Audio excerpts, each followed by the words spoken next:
Hello students, आज मैं आप लोगों के साथ बात कर रहा हूँ इंडियन इको का चैप्टर नंबर 2 एनसीईआरटी के इंपॉर्टेंट क्वेश्चंस की।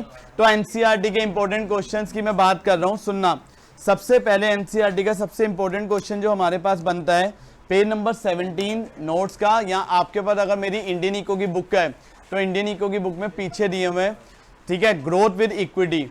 क्या क्वेश्चन है? Growth with equity. ये question same to same question आप अपने नोट्स पे देखिए, मैम नोट्स पे देखिए क्या है, ग्रोथ विद इक्विटी। अब ये जो ग्रोथ विद इक्विटी का कंसेप्ट है इसे जरा समझना क्या कहता है। हाँ जी, ये भी पढ़ लो, उधर दे रहे हो। ग्रोथ विद इक्विटी, इसका मीनिंग क्या होता है? पेज नंबर 17 पे सुनो, ठीक है जी। ग्रोथ विद इक्विटी में हम बात कर रहे हैं कंसेप्ट की, तो देखना जरा क्या कंसेप्ट आता है। देखो जी, सबसे पहले बच्चा क्या करता है, ग्रोथ विद इक्विटी का जब कंसेप्ट आता है ऑब्जेक्टिव, मेरे साथ साथ सब बच्चे रीड करेंगे। ग्रोथ का मतलब क्या होता है, और अंडरलाइन करते हैं ना पॉइंट्स को। ग्रोथ का मतलब क्या होता है? जब कंट्री की जीडीपी क्या होती है, बढ़ जाती है। जीडीपी कब बढ़ेगी कंट्री की? जब कंट्री की कैपेसिटी गुड सर्विस को बनाने की क्या हो जाए, बढ़ जाए। ठीक है, ग्रोथ का मतलब क्या होता है? जब कंट्री की कैपेसिटी गुड सर्विस को बनाने की क्या हो जाए, बढ़ जाए। ठीक है, या इसे एक और लैंग्वेज में बोलते हैं जब कंट्री की जीडीपी क्या हो जाए, इंक्रीज, तो उसे क्या बोलते हैं, ग्रोथ।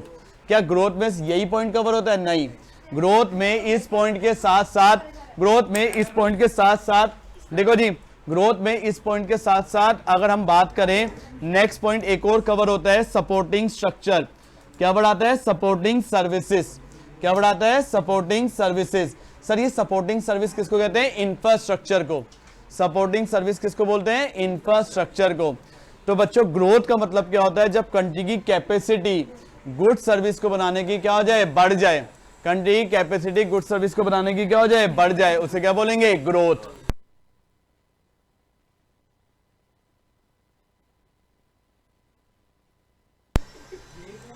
ग्रोथ का मतलब क्या था, यहां तक क्लियर है? अच्छा, ग्रोथ में एक और वर्ड आता है सपोर्टिंग सर्विस। इसे आप सिंपल लैंग्वेज में याद रखना, क्या बोलते हैं? इंफ्रास्ट्रक्चर। क्या बोलते हैं? इंफ्रास्ट्रक्चर। जब कंट्री का इंफ्रास्ट्रक्चर क्या हो जाए, बढ़ जाए, तो उसे क्या बोलेंगे, ग्रोथ। क्या बोलेंगे, ग्रोथ। ठीक है जी।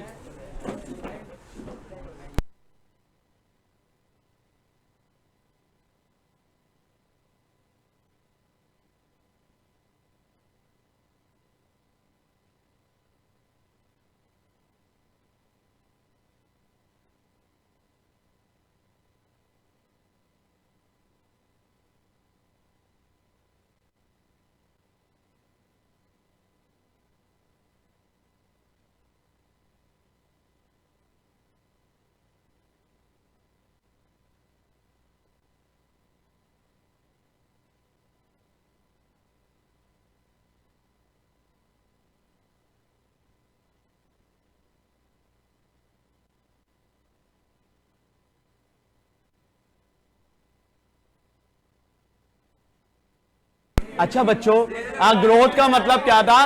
ग्रोथ वर्ड का मतलब समझ आ गया? एक बच्चे को मैं उसकी ग्रोथ, एक मिनट, अब ये ग्रोथ वर्ड का मीनिंग समझना। इसमें एक बहुत अच्छी लाइन लिखी है ग्रोथ वर्ड के अंदर, किसी भी इकोनॉमिक ग्रोथ को, ये 1 मार्क का क्वेश्चन बोर्ड में आया था 2 साल पहले, 1 मार्क का क्वेश्चन आया था कि इकोनॉमिक ग्रोथ का इंडिकेटर क्या होता है। अगर मुझे किसी कंट्री की इकोनॉमिक ग्रोथ पता करनी है तो उसका इंडिकेटर क्या होता है, जीडीपी। क्या होता है? जीडीपी। क्वेश्चन आया था कौन सा इंडिकेटर होता है किसी भी कंट्री की क्या देखने का, ग्रोथ देखने का। तो किसी भी कंट्री की ग्रोथ को मेजर करने का जो गुड इंडिकेटर होता है उसे क्या बोलते हैं, जीडीपी। अच्छा, उसके बाद जीडीपी का मीनिंग क्या होता है? जीडीपी का मीनिंग क्या होता है? Market value of all the final goods and services produce in the country during the year. GDP का मतलब क्या होता है? कंट्री की कैपेसिटी, कंट्री में कितने गुड सर्विस प्रोड्यूस हो रहे। ग्रोथ हो गया, एक ऑब्जेक्टिव हो गया। ग्रोथ के बाद नेक्स्ट ऑब्जेक्टिव क्या आता है? इक्विटी। क्या आता है? इक्विटी। इक्विटी का मीनिंग क्या होता है? सिंपल, इक्विटी का मीनिंग क्या होता है? रिच और पुअर के बीच का गैप क्या करना, रिड्यूस। लेकिन एनसीईआरटी में जो लाइन लिखी है, एनसीईआरटी कहती है कि जो इकोनॉमिक प्रोस्पेरिटी का बेनिफिट है, जो इकोनॉमिक प्रोस्पेरिटी का क्या है, बेनिफिट, वो पुअर सेक्शन को भी मिलना चाहिए instead of enjoyed by the rich. सिर्फ उसका बेनिफिट रिच को ना मिलके साथ साथ किसको मिले, पुअर को भी। तो उसे हम क्या बोलते हैं, इक्विटी।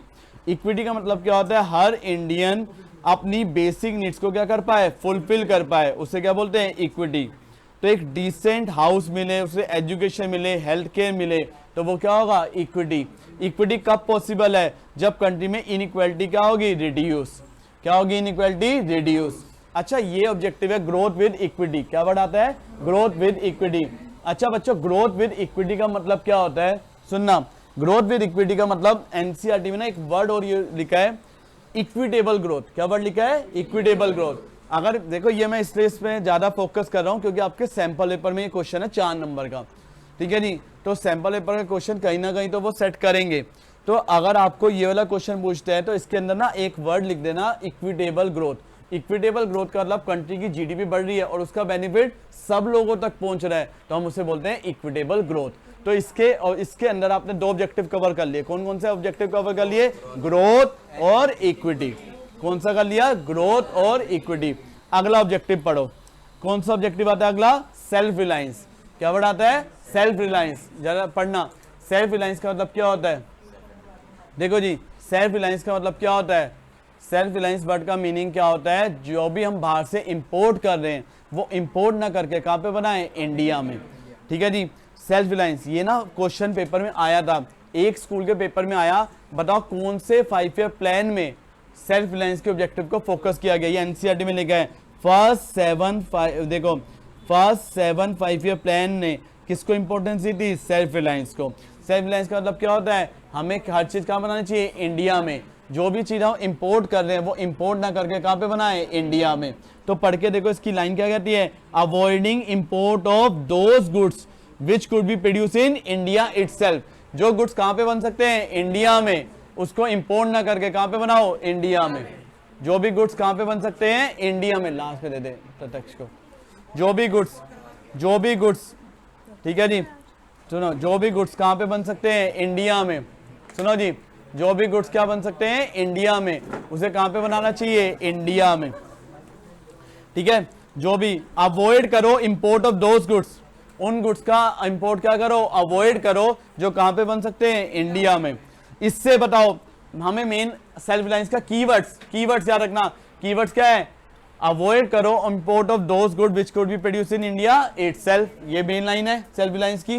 जो हम खुद बना सकते हैं उसका इंपोर्ट अवॉइड करो। और दूसरा, इससे बताओ हमारी फॉरेन डिपेंडेंस बढ़ेगी, कम होगी, कम होगी। हम फॉरेन कंट्री पे डिपेंडेंट कम होंगे। अच्छा, इससे एक तो जो हमारा डिपेंडेंस था इंपोर्टेड फूड आइटम पे, फॉरेन टेक्नोलॉजी पे, फॉरेन कैपिटल पे, वो भी क्या होगा, कम।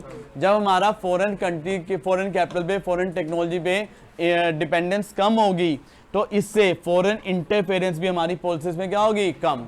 तो ये कीवर्ड्स है, ये कीवर्ड्स है। मेरे बुक में इसकी लैंग्वेज बहुत सिंपल है। एनसीईआरटी का देखो, मैंने तुम्हें पहले बोला है, मेरे अगर मोस्ट इंपॉर्टेंट क्वेश्चन कोई भी टीचर अगर इस साल इंपॉर्टेंट दे रहा है तो हर टीचर इंपॉर्टेंट में डाल रहा है ऑब्जेक्टिव ऑफ 5 ईयर प्लान। ये हर 1 साल बाद छोड़ के आता है ऑल्टरनेटिव में। पिछले साल नहीं आया, इस साल आएगा। इसलिए तो देखो कितने ऑब्जेक्टिव होते हैं, 4। कौन कौन से, growth, equity, modernisation, self reliance. हमने ग्रोथ पढ़ लिया, इक्विटी पढ़ लिया, सेल्फ रिलायंस पढ़ लिया। अब 4th क्या आता है, मॉडर्नाइजेशन। अच्छा, मॉडर्नाइजेशन ये आएगा एनसीईआरटी की लैंग्वेज में, ये सारे एनसीईआरटी की लैंग्वेज है, एग्जैक्ट एनसीईआरटी की, ठीक है जी। अब मॉडर्नाइजेशन, अगर मॉडर्नाइजेशन का मतलब क्या होता है, एडॉप्शन ऑफ न्यू टेक्नोलॉजी। क्या मीनिंग होता है, एडॉप्शन ऑफ न्यू टेक्नोलॉजी, कि हमें न्यू टेक्नोलॉजी को क्या करना चाहिए, एडॉप्ट। बताओ, न्यू टेक्नोलॉजी को जब एडॉप्ट कर, 2 होते हैं। मॉडर्नाइजेशन का मीनिंग क्या होता है, एडॉप्शन ऑफ न्यू टेक्नोलॉजी, और change in the social outlook. क्या होता है, change in the social outlook. Society के आउटलुक में भी क्या लाना, चेंज। क्या लाना, change in the social outlook. जो सोसाइटी के आउटलुक में क्या आ रहा है, चेंज, तो उसे भी हम क्या बोलते हैं, मॉडर्नाइजेशन। क्या बोलते हैं, मॉडर्नाइजेशन। पढ़ना बच्चों, मॉडर्नाइजेशन का मीनिंग क्या होता है।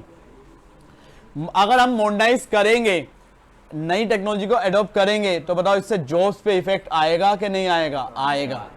जब भी हम मॉडर्नाइज करेंगे तो जॉब्स पे इफेक्ट आएगा कि नहीं आएगा, आएगा। तो मॉडर्नाइजेशन कॉन्ट्रडिक्ट का मतलब अपोज करता है। कॉन्ट्रडिक्ट का मतलब क्या होता है, अपोज करता है। मॉडर्नाइजेशन किसको अपोज करता है, बताओ मॉडर्नाइजेशन किसको अपोज करता है, एम्प्लॉयमेंट जनरेशन को। अगर हम अपने आप को मॉडर्नाइज करेंगे तो बताओ जॉब्स बढ़ेंगी, कम होंगी, कम होंगी, कम होंगी। क्या आप इससे एग्री करते हैं कि नहीं करते? करते हैं। अब आंसर प्रेजेंट कैसे करना है, आंसर की प्रेजेंटेशन देखना, मॉडर्नाइजेशन नहीं लिखना, साथ साथ किसको एक्सप्लेन करना है, एम्प्लॉयमेंट के कंसेप्ट को। सब अच्छे नोट्स में देखना जरा बच्चों। मॉडर्नाइजेशन एज अ प्लानिंग और objective does not contradict employment generation. In fact इसका आंसर हर बुक में अलग है। संदीप घर में लिखा है वो कॉन्ट्रडिक्ट करेगा, कोई टीचर कहता है कॉन्ट्रडिक्ट नहीं करेगा। आपको आंसर की प्रेजेंटेशन देनी है, आप एग्री कर रहे हो कि नहीं कर रहे, उस हिसाब से आंसर। अब पढ़ो इसमें क्या लिखा है, modernisation and employment generation are positively correlated. दोनों क्या है, पॉजिटिवली कोरिलेटेड, दोनों में क्या है, डायरेक्ट रिलेशन। ठीक है। वाइल मॉडर्नाइजेशन, मॉडर्नाइजेशन का मीनिंग लिखोगे, क्या मीनिंग होता है बताओ जल्दी से, use of new and modern technology in production process. किसका यूज करना, न्यू और मॉडर्न टेक्नोलॉजी का किसमें यूज करना, प्रोडक्शन प्रोसेस में। May make some people lose their job. इससे स्टार्टिंग में कुछ लोगों को अपनी जॉब्स क्या करनी पड़ेगी, लूज करनी पड़ेगी, नहीं करनी पड़ेगी, करनी पड़ेगी। But gradually use of modern technology, लेकिन धीरे धीरे अगर हम किसका यूज करेंगे, मॉडर्न टेक्नोलॉजी का, तो बताओ बच्चों इससे प्रोडक्टिविटी बढ़ेगी कम होगी, बढ़ेगी। बताओ मॉडर्नाइजेशन से प्रोडक्टिविटी बढ़ेगी कम होगी, बढ़ेगी। प्रोडक्टिविटी बढ़ेगी तो लोगों की इनकम बढ़ेगी कम होगी, बढ़ेगी। जब लोगों की इनकम बढ़ेगी तो गुड सर्विस की डिमांड बढ़ेगी कम होगी, बढ़ेगी। जब गुड सर्विस की डिमांड बढ़ेगी तो जॉब अपॉर्चुनिटीज बढ़ेगी कम होगी, बढ़ेगी। जब जॉब अपॉर्चुनिटीज बढ़ेगी तो ज्यादा से ज्यादा लोगों को क्या किया जाएगा, हायर। क्या किया जाएगा, ज्यादा से ज्यादा लोगों को हायर। जब ज्यादा से ज्यादा लोगों को हायर किया जाएगा तो उससे बताओ इंप्लॉयमेंट अपॉर्चुनिटी जनरेट होगी कि नहीं होगी, होगी। तो उससे इंप्लॉयमेंट अपॉर्चुनिटी जनरेट होगी कि नहीं होगी, होगी। तो मॉडर्नाइजेशन और इंप्लॉयमेंट जनरेशन दोनों कॉन्ट्रडिक्ट नहीं है, दोनों क्या है, complementary to each other. Answer का प्रेजेंटेशन है आप ये, और संदीप घर में भी ये लिखा है कि मॉडर्नाइजेशन है शॉर्ट टर्म में तो जॉब्स पे इफेक्ट आएगा, लेकिन लॉन्ग रन में कोई इफेक्ट नहीं आएगा। तो मॉडर्नाइजेशन समझ आ गया। तो बताओ चारों ऑब्जेक्टिव समझ आ गए, कौन कौन से थे, ग्रोथ, इक्विटी, मॉडर्नाइजेशन और सेल्फ। और एनसीईआरटी के भी तीनों क्वेश्चन कवर हो गए। अब आता है नेक्स्ट क्वेश्चन, लैंड रिफॉर्म। क्या मीनिंग होता है, लैंड रिफॉर्म। अच्छा देखो मेरी जो इंडियन इको की बुक है उसमें इसकी लैंग्वेज बहुत सिंपल है सारे टॉपिक की। मैं बार बार बोल रहा हूँ आपको एक बार वो रीड आउट जरूर करके जानी है। ये तो मैं आपको लॉन्ग क्वेश्चन 3 और 4 नंबर के क्वेश्चन याद करना सिखा रहा हूँ। कितने नंबर वाले, 3 और 4। ये लाइट पीछे ऑन कर लेना, वहां से लाइट, यहाँ से हो गए आगे से, और वो भी फैन वैन सब ऑन कर लो। देखो जी, अच्छा बच्चों वर्ड पढ़ो, क्या आता है, लैंड रिफॉर्म। क्या वर्ड आता है, लैंड रिफॉर्म। चलो जी, लैंड रिफॉर्म का मीनिंग क्या होता है सुनना जरा। चेंज, देखो लैंड रिफॉर्म का मीनिंग क्या होता है, ये कीवर्ड याद रखना, change in the ownership of land holding. क्या मीनिंग होता है, change in the ownership of land holding. अच्छा बताओ लैंड रिफॉर्म का मीनिंग क्या होता है, जल्दी से बताओ, change in the ownership of land holding. आप बताओ लैंड रिफॉर्म के क्या क्या, लैंड रिफॉर्म के क्या क्या पॉइंट होते हैं। पहला क्या होता है, लैंड सीलिंग। लैंड रिफॉर्म में कौन कौन से पॉइंट आते हैं, लैंड सीलिंग। अच्छा सीलिंग का मतलब क्या होता है, मैक्सिमम। सीलिंग का मतलब क्या होता है, मैक्सिमम। अच्छा सीलिंग वर्ड का मीनिंग क्या होता है, मैक्सिमम। लैंड सीलिंग, वहां से ऑन कर लो सारे बटन, लैंड सीलिंग। अच्छा जी देखो जी, लैंड सीलिंग वर्ड का मतलब क्या होता है वो सुन लेना जरा ढंग से। लैंड सीलिंग का मतलब क्या है, मैक्सिमम लिमिट फिक्स कर देना कि एक बंदा मैक्सिमम कितना लैंड होल्ड कर सकता है। एक बंदा मैक्सिमम कितना लैंड होल्ड कर सकता है। इस कंसेप्ट को हम क्या बोलते हैं, लैंड सीलिंग। क्या बोलते हैं इसे, लैंड सीलिंग। पढ़ के देखो लैंड सीलिंग का मीनिंग क्या है। This means fixing the maximum size of land which could be owned by an individual. एक इंडिविजुअल मैक्सिमम कितना लैंड अपने पास होल्ड कर सकता है, उसे क्या बोलते हैं, लैंड सीलिंग।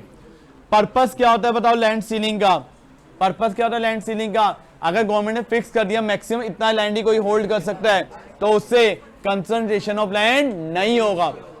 ठीक है, दोबारा से कोई बंदा ज्यादा लैंड होल्ड नहीं करेगा। तो इससे concentration of land ownership few hands में क्या होती है, रिड्यूस। कंसंट्रेशन ऑफ लैंड क्या होती है, रिड्यूस।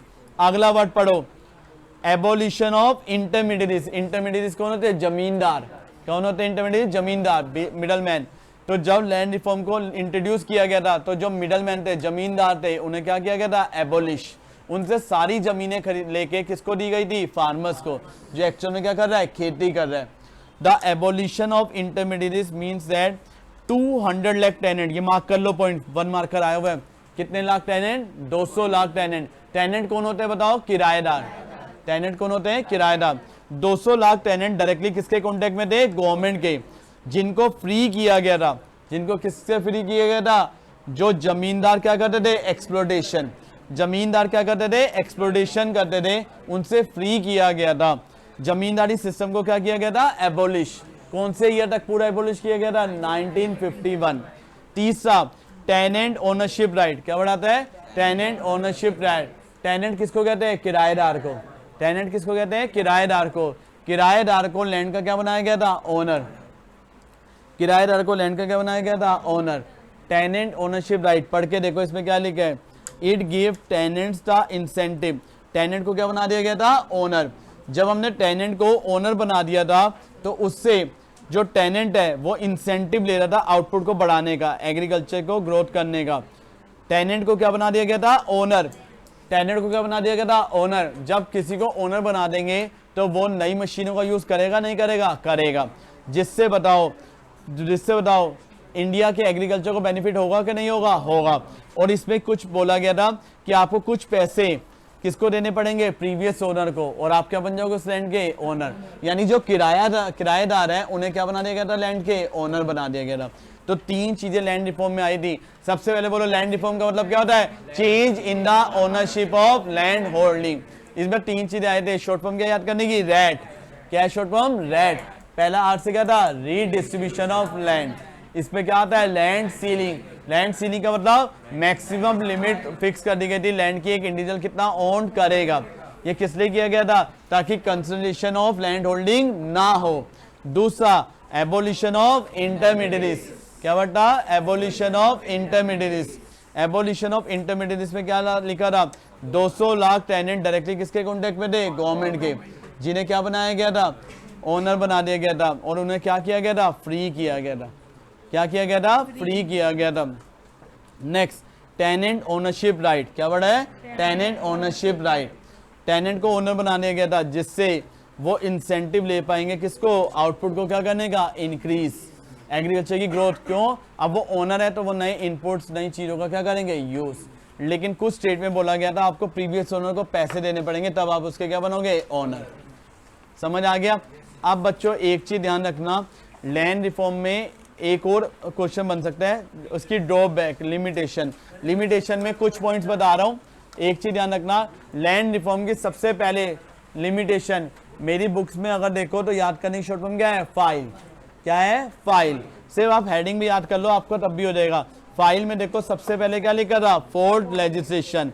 हमारे यहाँ पे जो लेजिस्लेशन है, लेजिस्लेशन किसको बोलते हैं बताओ? लॉ को। हमारे यहाँ जो लेजिस्लेशन है, लेजिस्लेशन किसको बोलते हैं? लॉ को। हमारे लॉ में कुछ फॉल्ट थे, कुछ लूप होल्स थे। क्या थे? Loop holes. अच्छा बच्चों, ये लूप होल्स क्या बोलते हैं? कमी को। लूप होल्स किसको बोलते हैं? कमी को। हमारे लॉ में कुछ कमियां थी, उस कमियों में ये था कि अगर कोई बंदा लैंड को होल्ड कर रहा है अपने पर्सनल कल्टीवेशन के लिए, तो उस पर लैंड रिफॉर्म का रूल एप्लीकेबल नहीं होगा। आई से, ये मेरी बुक में यहाँ पे नहीं है, मैं सिर्फ इसलिए यहाँ लिख रहा हूँ, ठीक है? ये यानी इससे 1 नंबर का क्वेश्चन बन सकता है लिमिटेशन वाले से, तो मैं बता के चल रहा हूँ क्योंकि वो एनसीईआरटी में नहीं है ना, इसलिए मैं बता रहा हूँ ताकि तुम्हें पता हो। लैंड रिफॉर्म तुम्हारा पूरा टॉपिक क्या हो जाएगा? कवर हो जाएगा।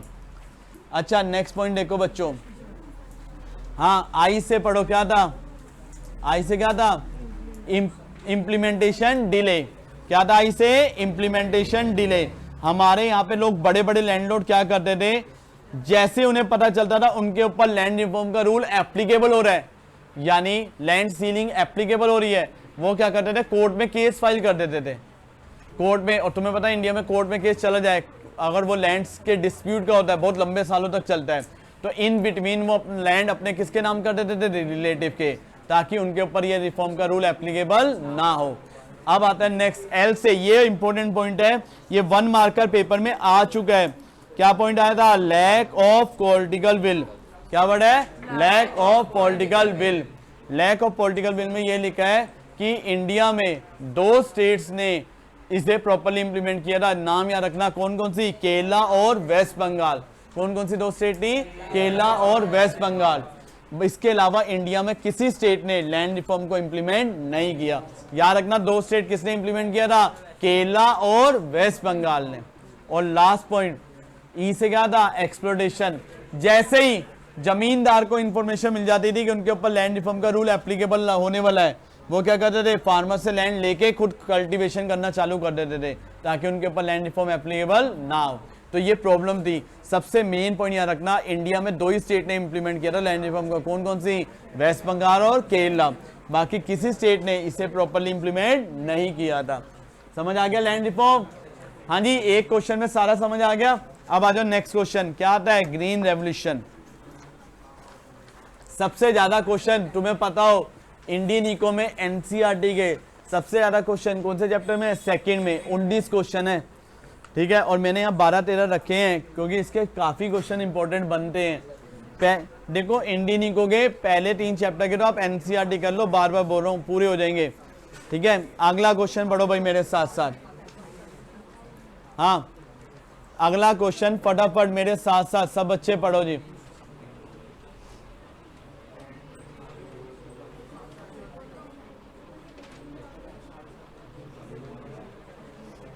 देखो जी, अगला क्वेश्चन फटाफट सब बच्चे मेरे साथ साथ पढ़े। क्या क्वेश्चन है, ग्रीन रेवोल्यूशन। क्या वर्ड है, हाँ, सब बच्चे पढ़ो, ग्रीन रेवोल्यूशन। ग्रीन रेवोल्यूशन के एनसीईआरटी में कितने क्वेश्चन है, 3 से 4। मैं यहाँ पे 1-2 ही है, मैं 1-2 खोलूं क्योंकि देखो बोर्ड का एक फिक्स पैटर्न बता रहा हूँ, या तो ग्रीन रेवोल्यूशन या लैंड रिफॉर्म। एक क्वेश्चन पेपर में कंफर्म आता है, या तो ग्रीन रेवोल्यूशन या तो लैंड रिफॉर्म, उनमें से एक क्वेश्चन आता है। लैंड रिफॉर्म हो गया, ग्रीन रेवोल्यूशन पढ़ लेते हैं, एक क्वेश्चन तो तैयार हो ही जाएगा। पढ़ो इस बार। लेकिन अगर मैं बात करूं, सैंपल पेपर ने किस पे फोकस किया, इसके इंडस्ट्री के टॉपिक पे किया है। किस पे किया है, इंडस्ट्री। अब बच्चे कहेंगे सर सब कुछ तो आ गया, एक्चुअल में क्या होता है, इसके और में बहुत क्वेश्चन आएंगे। ऊपर और में 1-2 पार्ट होंगे, नीचे और में 1-2 पार्ट होंगे। तो 2 से 3 क्वेश्चन तो एनसीईआरटी के इस चैप्टर के बनते हैं, आप चाहे कोई भी पेपर उठा के देख लेना। अच्छा भाई, ग्रीन रेवोल्यूशन मेरे साथ साथ पढ़ो। ग्रीन रेवोल्यूशन का मतलब क्या होता है, increase in the production of food grain. किसका मीनिंग है, increase in the production of food grain. किसका यूज करने से, यूज ऑफ HYV सीड्स। किसका यूज करने से, HYV सीड्स। बताओ जी, HYV सीड्स का यूज करने से जब फूड ग्रेन की प्रोडक्शन क्या हो रही है, इंक्रीज। स्पेशली किसकी हो रही है, व्हीट और राइस की। स्पेशली किसकी प्रोडक्शन इंक्रीज कर रही है, व्हीट और राइस। इसको हम क्या बोलते हैं, ग्रीन रेवोल्यूशन। क्या बोलते हैं, ग्रीन रेवोल्यूशन। जल्दी से बोलो बच्चों मेरे साथ साथ, ग्रीन रेवोल्यूशन का मीनिंग क्या होता है, increase in the production of food grain by the use of HYV seeds. किसका, स्पेशली किसकी प्रोडक्शन इंक्रीज करें, व्हीट एंड राइस। अच्छा, ग्रीन रेवोल्यूशन का एक मिनट याद करने की शॉर्ट फॉर्म, इधर देखो, ग्रीन रेवोल्यूशन की शॉर्ट फॉर्म क्या याद करने की, साइड। क्या है, साइड। बताओ, ग्रीन रेवोल्यूशन आने से, हाँ, ग्रीन रेवोल्यूशन आने से इंडिया क्या हो गया, सेल्फ रिलायंस। क्या हो गया, इंडिया सेल्फ रिलायंस। इंडिया क्या हो गया, सेल्फ डिपेंडेंट। अब इंडिया किसी के आगे इंडिया भी नहीं मांगता। पढ़ो ये line, spread of green revolution technology enable India to achieve self sufficient in food grain, no longer at the mercy of. ये लाइन आप बात कर लो, ये 1 मार्क का क्वेश्चन आया था। बिफोर ग्रीन रेवोल्यूशन इंडिया किसकी मर्सी था, फॉर फूड ग्रेन, अमेरिका और अदर नेशन। लेकिन अब वो किसी कंट्री की मर्सी नहीं है। इंडिया अपनी फूड रिक्वायरमेंट खुद पूरी कर रहा है, किसके आने के बाद, ग्रीन रेवोल्यूशन। पहला पॉइंट। नेक्स्ट पॉइंट, आई से increase marketable surplus. Same answer book वाला ही है जो भी है। क्या था, क्या पॉइंट है, increase in the marketable surplus. NCERT का सेकंड क्वेश्चन, मार्केटेबल सरप्लस का मीनिंग है, देखो ये पिछले साल के सैंपल पेपर में भी था, मार्केटेबल सरप्लस। ठीक है जी, देखो मार्केटेबल सरप्लस का मतलब क्या होता है, फार्मर ने 100 यूनिट बनाई। कितनी यूनिट बनाई, 100। हाँ बच्चों, फार्मर ने कितनी यूनिट बनाई, 100। 40 यूनिट उससे अपनी फैमिली के लिए रख ली और 60 यूनिट बेच दी। तो जितनी यूनिट वो बेचेगा उसे क्या बोलेंगे, मार्केट सरप्लस। तो मार्केटेबल सरप्लस का मतलब क्या होता है, अपनी फैमिली की सेल्फ रिक्वायरमेंट फुलफिल करने के बाद जितना माल भी वो सेल करता है उस कंसेप्ट को हम क्या बोलते हैं बच्चों, मार्केटेबल सरप्लस। तो पढ़ के देखो क्या होता है मार्केटेबल सरप्लस, जल्दी से पढ़ो। Marketable surplus refers to that part of agriculture produce which is sold in the market by the farmers after meeting their own consumption requirement. अपनी कंजम्पशन रिक्वायरमेंट फुलफिल करने के बाद जितना माल भी वो बेचता है उसे हम क्या बोलते हैं, मार्केटेबल सरप्लस। बताओ इससे फार्मर्स की इनकम बढ़ेगी कम होगी, बढ़ेगी। Next point, decrease in the price of food grain.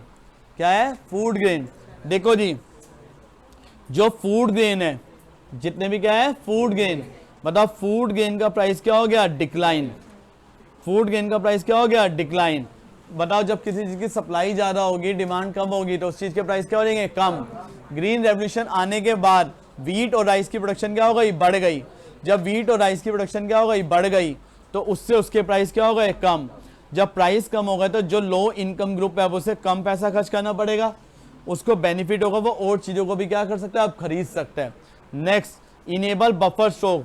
अगर एक चीज ध्यान रखना, एनसीईआरटी में ना एक क्वेश्चन है कि ग्रीन रेवोल्यूशन आने के बाद गवर्नमेंट का बफर स्टॉक इनेबल हो गया, 3 नंबर में, 3 नंबर में आ जाए, पहले तो यही लाइन लिख देना, उसके बाद जितना अभी तक पढ़ा है वही लिख देना। किसी भी बुक में देखना सब में यही लिखा है, पहले ये 2 लाइन लिखी हुई है और फिर क्या किया है, पहले ऐसे लिखा ग्रीन रेवोल्यूशन का मीनिंग, इनेबल बफर स्टॉक, और बाकी ये वाले पॉइंट मर्ज करके डाल दिए, क्योंकि एनसीईआरटी में इतना है तो ये 3 नंबर में आ जाए। और आ चुका है कि ग्रीन रेवोल्यूशन के आने के बाद इंडिया ने अपने पास बफर स्टॉक को बनाना स्टार्ट किया था। सही है गलत है, सही है। अच्छा बफर स्टॉक क्या होता है, जो इमरजेंसी में क्या कर सकते हैं, यूज, कब यूज कर सकते हैं, इमरजेंसी के टाइम पे। पढ़ के देखो क्या लिखा है, green revolution enable the government to secure sufficient amount of food grain. और इससे गवर्नमेंट ने क्या स्टॉक मेंटेन किया था, बताओ, इससे गवर्नमेंट ने अपने पास क्या स्टॉक मेंटेन किया था, फूड ग्रेन का, जिसे वो कब यूज कर सकता है, जब फूड की क्या होगी, शॉर्टेज। जिसे वो कब यूज कर सकता है, जब फूड की क्या होगी, शॉर्टेज। अच्छा बच्चों, याद करने की शॉर्ट फॉर्म समझ आ गई, क्या थी शॉर्ट फॉर्म, साइड। ऐसे क्या था, सेल्फ रिलायंस। आई से increase in the marketable surplus, D से decrease in the price of food grain, और ई से इनेबल बफर स्टॉक। आगे 81 क्वेश्चन, ये क्वेश्चन लास्ट ईयर बोर्ड में आया। हाँ, ये लास्ट ईयर बोर्ड में क्वेश्चन आया कि फार्मर्स को सब्सिडी देनी चाहिए कि नहीं देनी चाहिए। इसके ऊपर डिबेट चालू होती है। क्या होती है, डिबेट। कई लोग कहते हैं कि गवर्नमेंट को फार्मर्स को सब्सिडी देनी चाहिए, और कई लोग कहते हैं गवर्नमेंट को फार्मर्स को सब्सिडी नहीं देनी चाहिए। देखो जी, जो लोग फेवर करते हैं कि गवर्नमेंट को सब्सिडी देनी चाहिए, वो क्यों कहते हैं, शॉर्ट फॉर्म क्या याद करने की, RIP। क्या है, RIP। RIP, आर से क्या है, रिस्की बिजनेस। आर से क्या है, इंडिया में फार्मिंग करना कैसा बिजनेस है, रिस्की। पढ़ो जी, government should continue with agriculture subsidy, क्योंकि फार्मिंग करना इंडिया में क्या है, risky business. Next, income inequality, क्या बढ़ाएगा, इसमें ये लिखा है अगर गवर्नमेंट सब्सिडी को एलिमिनेट कर देती है, अगर गवर्नमेंट किसको एलिमिनेट कर देती है, सब्सिडी को, तो उससे इनकम इनइक्वालिटी बढ़ेगी कम होगी, बढ़ेगी। रिच और पुअर फार्मर्स के बीच का गैप बढ़ेगा कम होगा, बढ़ेगा। तो हमारा जो गोल है इक्विटी का, वो फुलफिल हो पाएगा नहीं हो पाएगा, नहीं हो पाएगा। तो गवर्नमेंट को सब्सिडी देनी चाहिए। तीसरा, पॉवर्टी। हमारे इंडिया में जितने भी फार्मर्स है सारे क्या है, पुअर है, वो बिना सब्सिडी के रिक्वायर्ड इनपुट को परचेज नहीं कर सकते। तो जल्दी से बोलो, याद करने की शॉर्ट फॉर्म क्या है, RIP। क्या है, RIP। आर क्या है, रिस्की बिजनेस। क्या आर से, रिस्की बिजनेस। आई से क्या है, इनकम इनइक्वालिटी। पी से क्या था, पॉवर्टी। नेक्स्ट पढ़ो। अच्छा, ये तो हो गया जो फेवर करते हैं। जो फेवर नहीं करते वो क्या कहते हैं, इंडिया में सब्सिडी गवर्नमेंट के ऊपर ह्यूज बर्डन है। गवर्नमेंट ने एक बार सब्सिडी दे दी, गवर्नमेंट का काम कंप्लीट हो गया, गवर्नमेंट को उसके बाद सब्सिडी क्या कर देनी चाहिए, विड्रॉ। इससे गवर्नमेंट के बजट पे बहुत ज्यादा क्या होता है, बर्डन आता है। दूसरा, लोग सब्सिडी के अगेंस्ट क्यों है, वो कहते हैं कि गवर्नमेंट ने सब्सिडी देती है तो उसका बेनिफिट किसको होता है, रिच और प्रॉस्पेरस फार्मर्स को होता है, और फर्टिलाइजर इंडस्ट्री को होता है। छोटे फार्मर को कोई बेनिफिट नहीं मिलता। सब्सिडी का पूरा टॉपिक समझ आ गया। अच्छा जी, अच्छा एनसीईआरटी में एक क्वेश्चन और है कि 1990s तक ग्रीन रेवोल्यूशन आने के बाद भी 65% लोग आज भी किस पे डिपेंडेंट है? एग्रीकल्चर पे। हाँ, 65% आज भी लोग किस पे डिपेंडेंट है? एग्रीकल्चर पे। ठीक है, ऐसा क्यों? आप इसका आंसर क्या लिखोगे?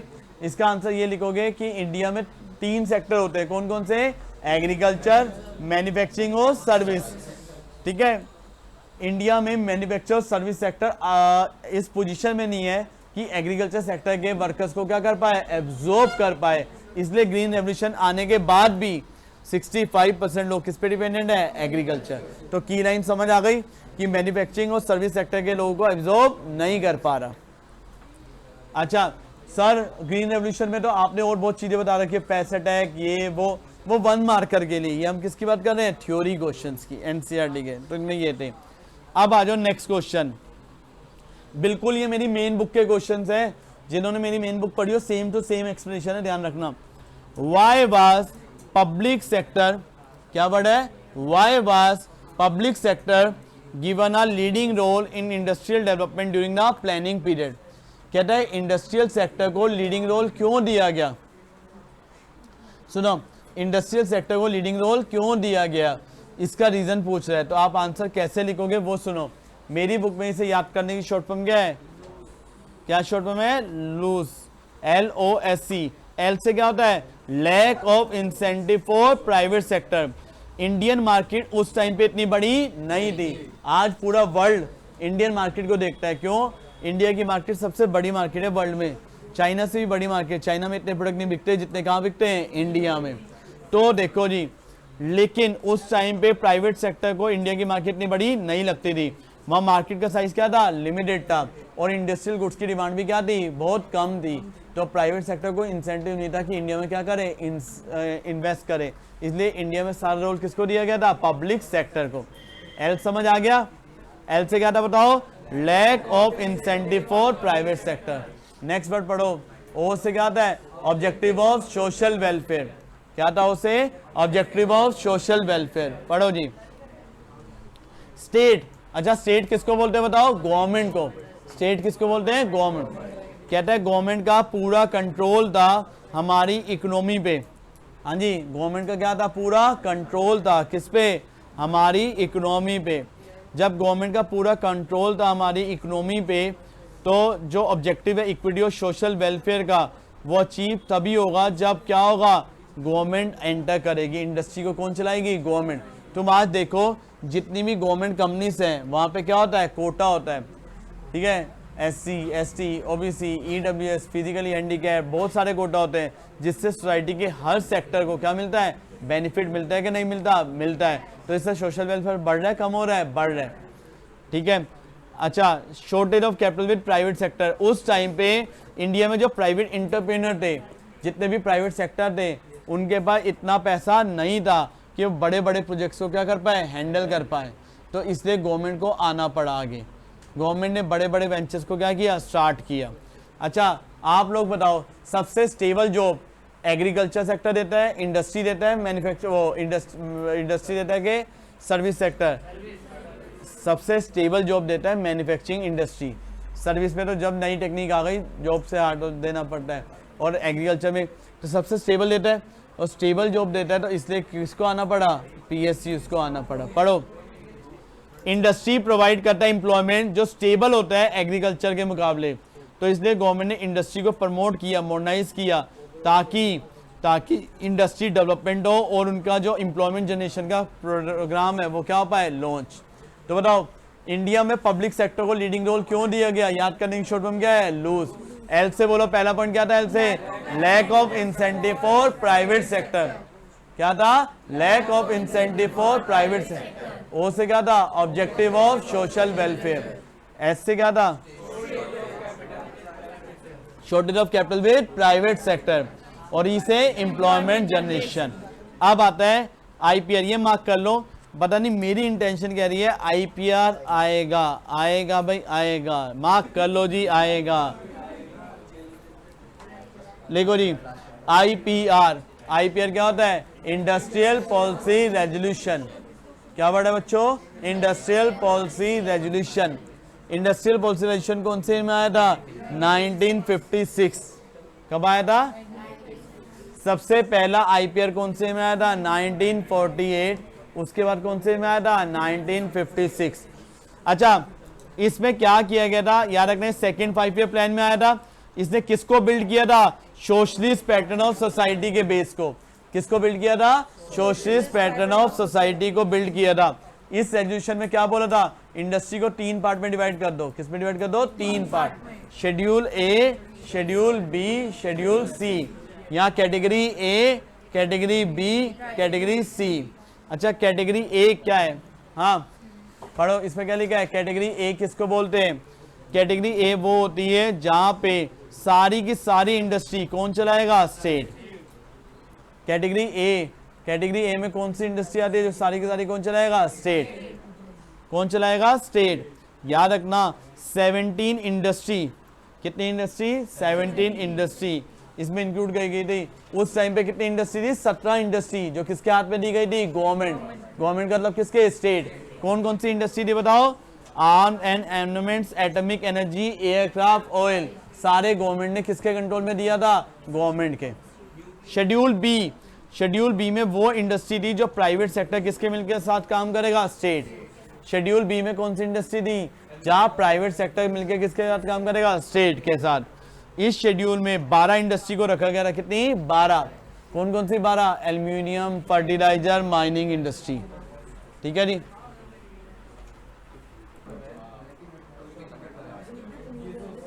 चलो बच्चों, अच्छा अब हम बात कर रहे थे, देखो जी हमारा जो क्वेश्चन चल रहा था शेड्यूल बी, शेड्यूल ए में कितनी इंडस्ट्री थी? 17। शेड्यूल बी में या कैटेगरी बी में वो इंडस्ट्री थी जहां पे पब्लिक सेक्टर किसके साथ मिलकर काम करेगी? प्राइवेट। अच्छा, शेड्यूल सी, क्या वर्ड है? Schedule C. अच्छा, शेड्यूल सी में वो रिमेनिंग इंडस्ट्री को रखा गया था। किसको रखा गया था शेड्यूल सी में? रिमेनिंग इंडस्ट्री को, जो कौन बनाएगा? Private sector. क्या बनाएगा? प्राइवेट। लेकिन यहाँ पे इंडस्ट्री को किसके थ्रू कंट्रोल रखा गया था? स्टेट के थ्रू, सिस्टम ऑफ लाइसेंस। हाँ, शेड्यूल सी में, किसमें? शेड्यूल सी में, शेड्यूल सी में वो इंडस्ट्री को रखा गया था जो कौन चलाएगा? बताओ। शेड्यूल सी में वो इंडस्ट्री थी जो प्राइवेट चलाएगा, लेकिन प्राइवेट को क्या लेना पड़ेगा? लाइसेंस। क्या लेना पड़ेगा? लाइसेंस। एक क्वेश्चन में बता रहा हूं जो यहां कवर नहीं है, एक क्वेश्चन बता रहा हूं जो यहां कवर नहीं है। एक चीज ध्यान रखना, वो जो क्वेश्चन है वो सुन लेना क्या है। एक मिनट, सैंपल पेपर, पतले नोट सैंपल पेपर दिखाना, सैंपल पेपर। ये देखो बच्चों, सैंपल पेपर में ना आईपीआर आया, लेकिन आईपीआर ऐसे नहीं है कि आप, ये देखो उन्होंने आईपीआर का क्वेश्चन क्या पूछा सैंपल पेपर के अंदर, उनका जो क्वेश्चन है थोड़ा सा अलग है।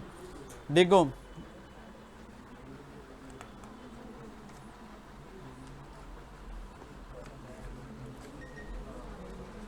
पढ़ो, देखो ये क्वेश्चन।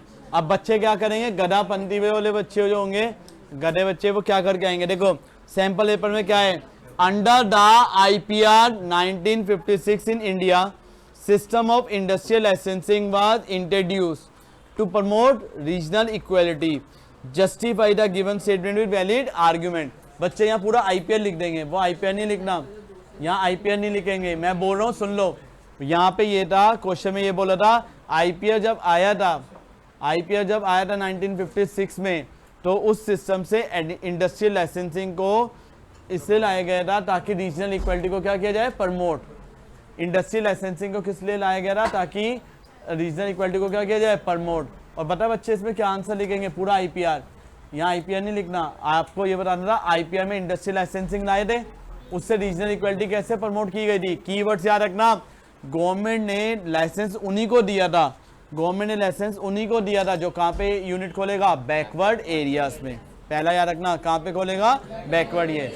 और अगर किसी को अपनी प्रोडक्शन को भी इंक्रीज करना है तब भी उससे गवर्नमेंट से क्या लेना पड़ेगा? लाइसेंस। याद रखना, मैं क्लास के एंड में जितने बच्चे हैं सबसे एक एक क्वेश्चन पूछूंगा आज का, और जो आंसर नहीं देगा फिर याद रखना मैं बस उनकी लास्ट क्लास होगी, इसके बाद नहीं होगी कोई क्लास, और इसके बाद ही मेन क्लास होती है। देख लेना आज अभी भी। देखो जी, पढ़ो जी, इसका मैं आंसर बोल रहा हूँ। देखो सीबीएसई ने क्या दी है, जिनके पास बुकलेट हो, बुकलेट का 326 पेज पे आंसर है, 326 पे मैं बोल रहा हूँ, ठीक है जी। मैं बोल रहा हूँ, सुन लो जी, आईपीआर 1956 क्या बढ़ाता है, आईपीआर 1956 मैं बोल रहा हूँ, सुन लेना। The policy maker reserve a category of industry for the private sector. IPR 1956 में पॉलिसी मेकर ने कुछ इंडस्ट्री को फिक्स कर दिया था, किसके लिए, प्राइवेट के लिए। लेकिन प्राइवेट सेक्टर पे कंट्रोल कैसे रखा गवर्नमेंट ने, through a system of licence. Government ने उनके ऊपर कंट्रोल कैसे रखा, through a system of licence. No new industry was allowed unless a licence was obtained from the government. कोई नई इंडस्ट्री अलाउड नहीं थी जब तक गवर्नमेंट से लाइसेंस नहीं लोगे, जब तक गवर्नमेंट से लाइसेंस नहीं लोगे। लाइसेंस लेना इजी था अगर आप इंडस्ट्रियल यूनिट कहाँ पे लगा रहे हो, इकोनॉमिकली बैकवर्ड एरियाज पे। लाइसेंस लेना क्या था, इजी था अगर आप यूनिट कहाँ पे लगा रहे हो, बैकवर्ड एरिया में, ठीक है जी।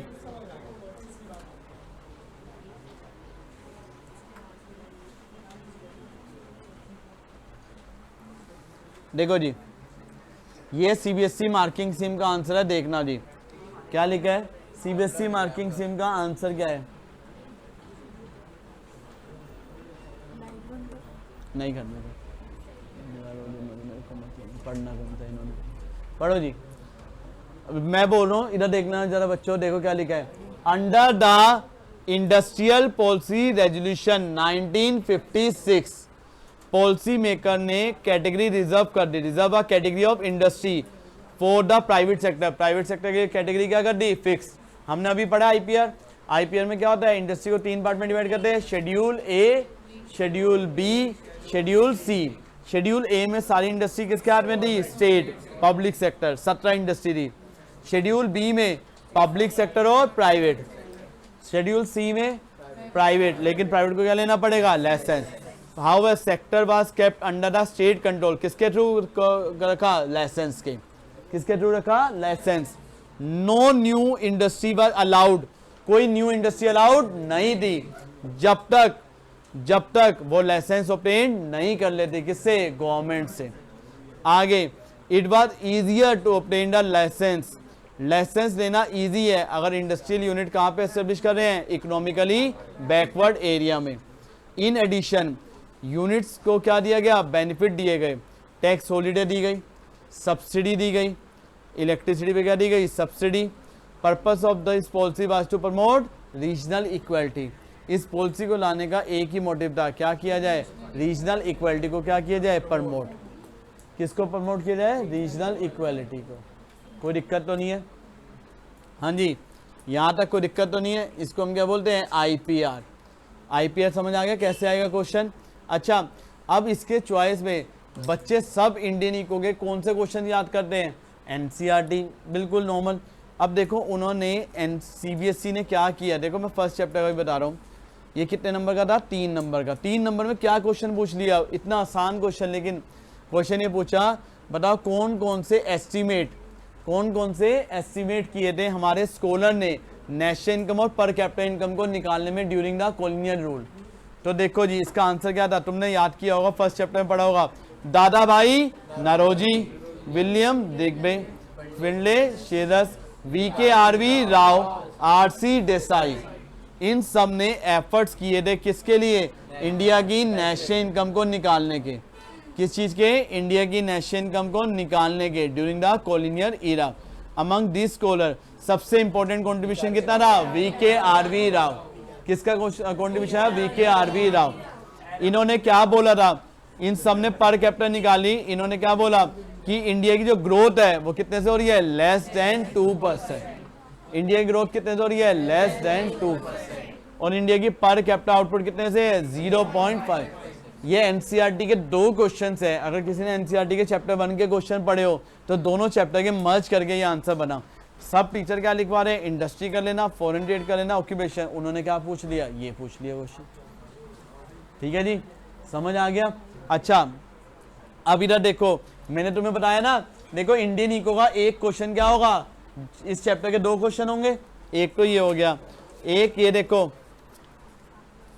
एक क्वेश्चन देखो सेल्फ रिलायंस वाला आया हुआ है, देखो कौन सा क्वेश्चन है, कौन सा वाला है, सेल्फ रिलायंस। अभी हमने पढ़ा था सेल्फ रिलायंस वाला, सेम टू सेम क्वेश्चन है, ठीक है जी। और इसके साथ साथ देखो इंडियन इको में चैप्टर 1-2 यानी कितने क्वेश्चन आएंगे चैप्टर 1 के, 2 क्वेश्चन है, यानी 2 नहीं, अगर इन्हें देखे तो 3 टॉपिक कवर कर लिए उन्होंने, और चैप्टर 2 के भी कितने टॉपिक कवर कर लिए, 2 आएंगे। बार बार मैं बार बार बोल रहा हूं, किससे क्वेश्चन आएंगे लोगों के, एनसीईआरटी, इसलिए मैं आपको एनसीईआरटी के क्वेश्चन पे फोकस करवा रहा हूं। इंडियन इको में कुछ भी ऐसा नहीं होगा जो बाहर से होगा, सारे एनसीईआरटी क्वेश्चन से होंगे, बाकी जो केस स्टडी पिक्चर वाले क्वेश्चन होंगे वो तो आपको वहीं से करने पड़ेंगे। अच्छा जी, ये ओके पक्का। अब हम बात कर रहे हैं, देखो बच्चों SSI, क्या वर्ड है, SSI। आप अपनी अपनी बुक्स में देखो भाई, पेज नंबर है 19 पे, हाँ जी क्वेश्चन नंबर 84 है। अच्छा भाई SSI सुनो भाई, SSI किसको बोलते हैं, स्मॉल स्केल इंडस्ट्री। कहते हैं स्मॉल स्केल इंडस्ट्री किसको प्रमोट करती है, रीजनल बैलेंस को। स्मॉल स्केल इंडस्ट्री किसको प्रमोट करती है, रीजनल बैलेंस को। पढ़ो जी, small scale industry labour intensive होती है, कैपिटल इंटेंसिव, वहां ज्यादा लेबर का यूज होता है, कम कैपिटल का, हाँ, और लार्ज स्केल में ज्यादा कैपिटल और कम लेबर का। तो स्मॉल स्केल कौन सी होती है, लेबर इंटेंसिव होती है, लार्ज स्केल क्या होती है, कैपिटल इंटेंसिव होती है। लार्ज स्केल क्या होती है, तो देखो बच्चों इसमें क्या लिखा है कि जो स्मॉल स्केल है वो लेबर इंटेंसिव होती है, लार्ज स्केल क्या होती है, कैपिटल इंटेंसिव। इसकी वजह से हमारा जो ग्रोथ, हमारा जो ऑब्जेक्टिव है growth of small scale industry promote होता है कि नहीं होता, होता है। Growth of small scale industry, देखो अगर हम स्मॉल स्केल इंडस्ट्री को प्रमोट करेंगे तो जॉब्स क्रिएट होंगी कि नहीं होगी, होगी। जब जॉब्स क्रिएट होंगी तो एम्प्लॉयमेंट बढ़ेगा कि नहीं बढ़ेगा, बढ़ेगा। दूसरा, स्मॉल स्केल इंडस्ट्री से रीजनल फ्लेक्सिबिलिटी बढ़ती है। कैसे बढ़ती है, देखो जी, स्मॉल स्केल इंडस्ट्री से रीजनल फ्लेक्सिबिलिटी कैसे बनती है, ये किसको प्रमोट करती है, equality of growth with different regions. ये डिफरेंट रीजन्स की क्या करती है, ग्रोथ। आप ये देखो छोटे रीजन में लार्ज स्केल इंडस्ट्री होती है, नहीं, वहां पे कौन सी इंडस्ट्री होती है, स्मॉल स्केल। तो स्मॉल स्केल किसको बैलेंस बना के चलती है, रीजनल इक्वालिटी को। किसको बैलेंस बना के चलती है, रीजनल इक्वालिटी को। नेक्स्ट, स्मॉल स्केल में इन्वेस्टमेंट ज्यादा चाहिए, कम चाहिए, कम। पुरानी एनसीआर, देखो एनसीईआरटी में लिखा है पहले होता था 55 तक कितने की इन्वेस्टमेंट होती थी, 5 लाख। अब कितने की इन्वेस्टमेंट होती है, 1 करोड़। सर इसका क्वेश्चन कैसे आएगा, लिख लो यहीं पे। स्मॉल स्केल इंडस्ट्री को प्रमोट करने के लिए कमेटी बनाई गई थी, क्या नाम था कमेटी का, कार्वे कमेटी। कौन सी कमेटी है, कार्वे। सर आएगा, यस, कितने नंबर का, 1 मार्क का। लिख लो बच्चों, बेवकूफो लिख लो, आएगा। क्या है, कार्वे कमेटी। कौन सी कमेटी, कार्वे। बताओ कार्वे कमेटी कब बनी थी, हेलो हेलो, हाँ जी।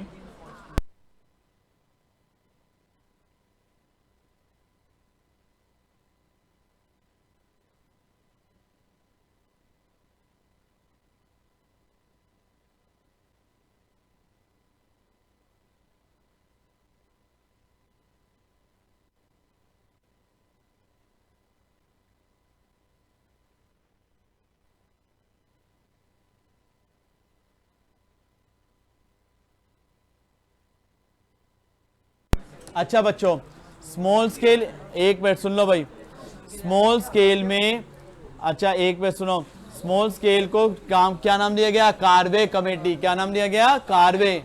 अरे लिख लिया सबने, याद रखना। स्मॉल स्केल के लिए कार्वे कमेटी कौन से में बनी थी, 1955।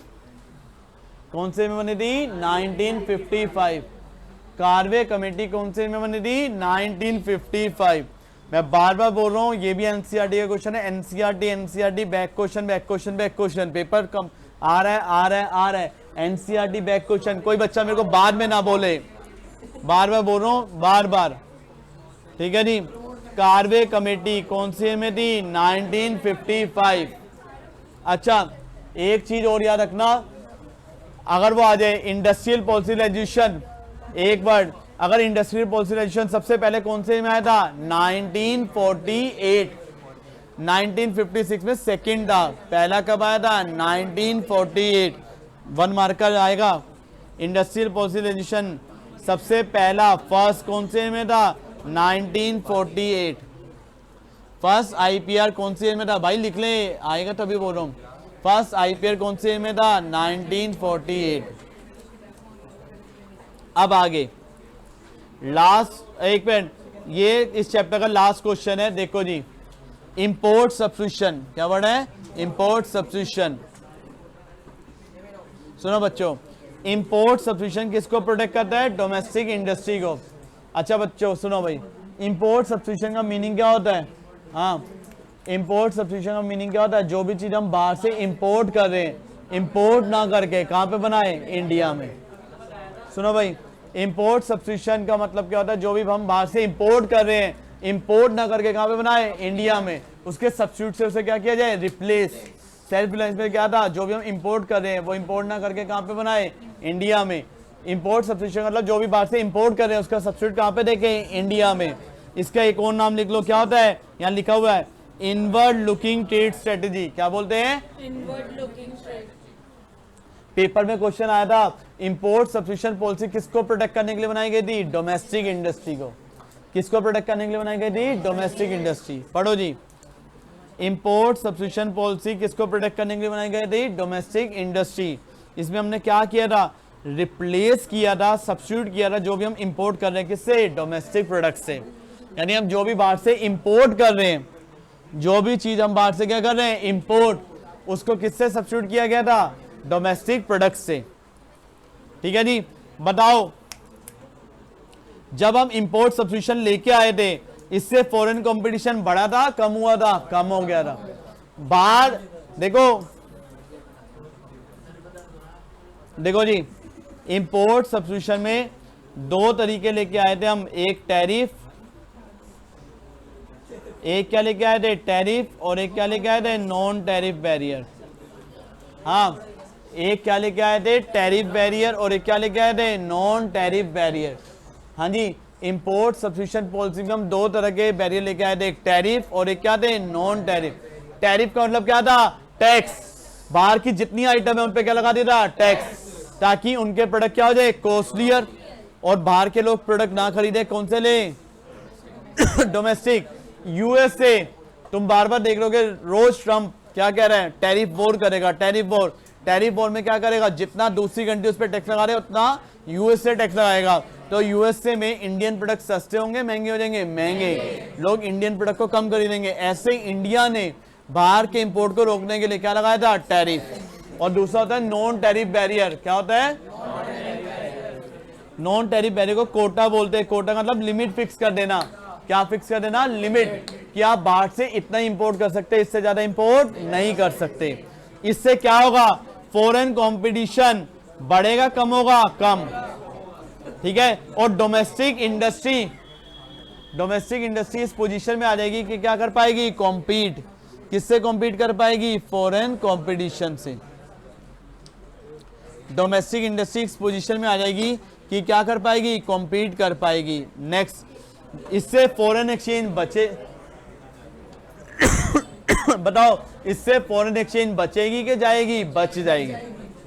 ठीक है, फॉरेन एक्सचेंज क्या हो जाएगी? बच जाएगी। अब उसे बाहर नहीं जाएगी। समझ आ गया? हाँ, ओके है। क्या बताओ, ये पॉलिसी सक्सेस हुई थी, फेल हो गई थी? फेल। क्यों? डोमेस्टिक प्रोड्यूसर ने कोई भी अपनी क्वालिटी को इंप्रूव करने के लिए कोई भी एफर्ट नहीं लिया था। यहां तक ओके? अब आता है नेक्स्ट, एक मिनट सुनो जी।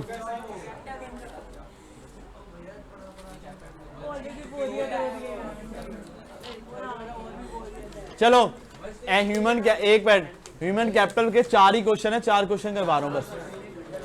पे नंबर 21 बाद में होगा। पे नंबर 21, पे नंबर 21, क्वेश्चन 95।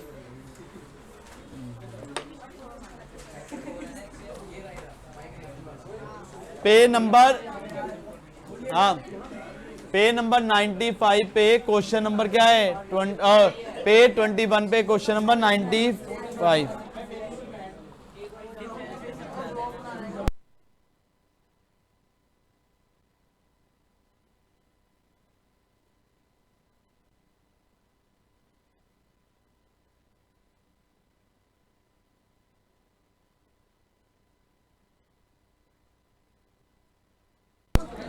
देखो जी,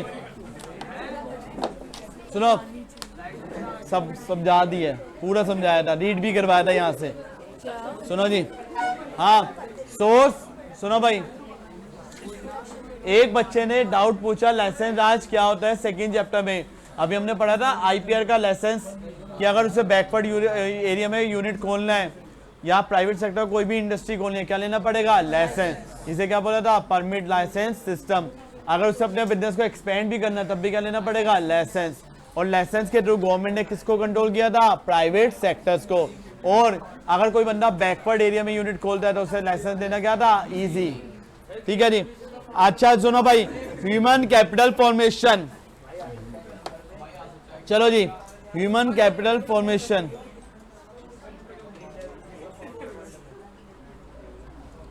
पढ़ो जी। Human capital formation as a expenditure on migration.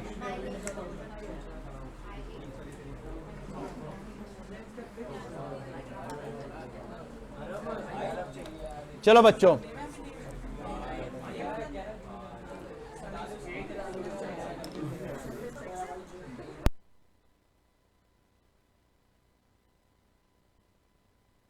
इधर देखो जी, लिखो जी, human capital formation as a expenditure on migration.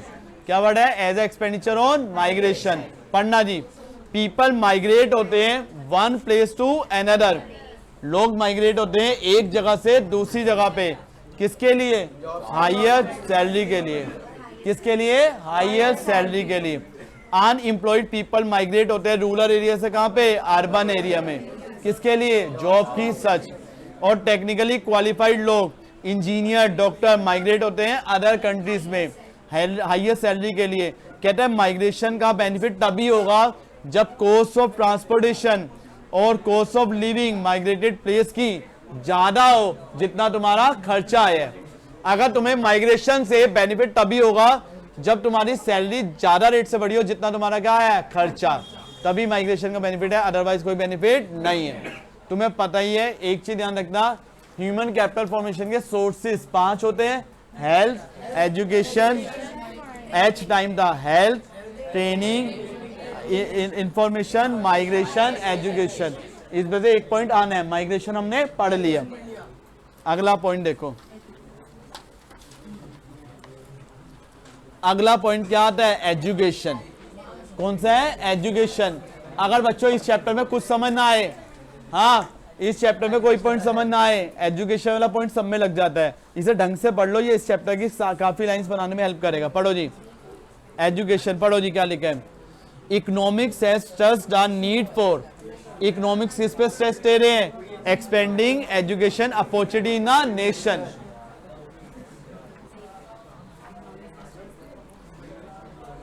हाँ जी, इकोनॉमिक्स जो है वो ये स्ट्रेस दे रहे हैं, इकोनॉमिक्स का मेन स्ट्रेस क्या है, इधर सुनना, एजुकेशन अपॉर्चुनिटी को क्या करना, एक्सपेंड करना।